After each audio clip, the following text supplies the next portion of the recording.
Sveiki visi, su jumis aš Zita Baskienė, life coach arba gyvenimo mokytojas. Ir šiandieną noriu pakalbėti apie vieną įprotį, kuris išduoda nepasitikintį savimi žmogų arba žmogų, kuris visiškai nevaldo savo gyvenimo ir yra priklausomas nuo aplinkinių. Tas įprotis tokio žmogaus mane labai glumina visuomeniai, man tai atrodo labai didžiulė nepagarba aplinkinių atžvilgių, bet kaip tai atrodo?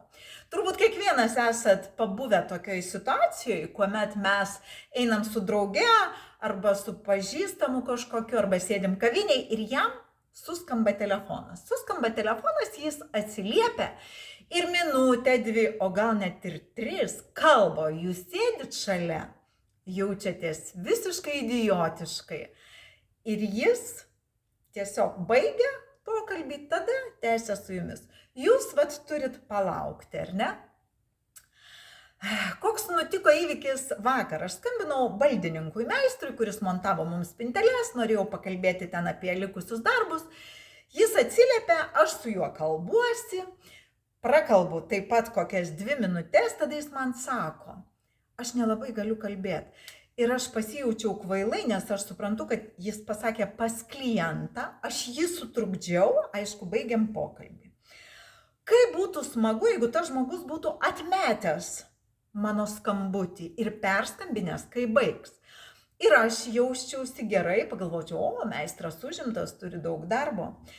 Tas užsakovas, kuris tuo metu buvo šalia, pagalvotų, koks mandagus meistras, atmetė, jis dėmesį man skiria šiuo metu, ar ne? Visi būtų tinkamai, solidžiai, garbingai atrodantis. O kai mes kalbam, visus priverčiam jaustis negerai ir sukeliam apie save labai prastą nuomonę. Tai dažniausiai tokie žmonės, jie ir savo gyvenime nelabai ką valdo, nes sutikite, jeigu negalim atmesti skambučio, tai nelabai turbūt kam galim ir pasakyti negyvenime. Žinot, kitas variantas, būna dažnai skambina artimieji arba jie yra kažkokioj sudėtingoj situacijoje, mes galim atsiliepti ir pasakyti, jeigu nieko svarbaus, perskambinsiu už valandėlės. Tai būtų tobula ir tai būtų parodytas didžiulis dėmesys žmogui, tam žmogui, su kuriuo bendraujate šiuo metu. Nedarykit tos klaidos, nes tai verčia labai prastai jaustis kitą žmogų ir žemina jūsų vertę aplinkinių žmonių akyse. Mačiau labai daug edukuotų ir išsilavinusių, kurie gali taip daryti, kurie gali sėdėti kaviniai, praeina moteris, tarkim, kažkokia pažįstama ir pradėti su ja kalbėti ir kalbėtis apie tai, ko tu visiškai nežinai ir nesi susijęs ir visai neatkreipti dėmesio, tol kad tokie žmonės arba jie nevaldo gyvenimo savo, arba jie yra antiek egoistai, kad jiems yra visiškai nusispjauti.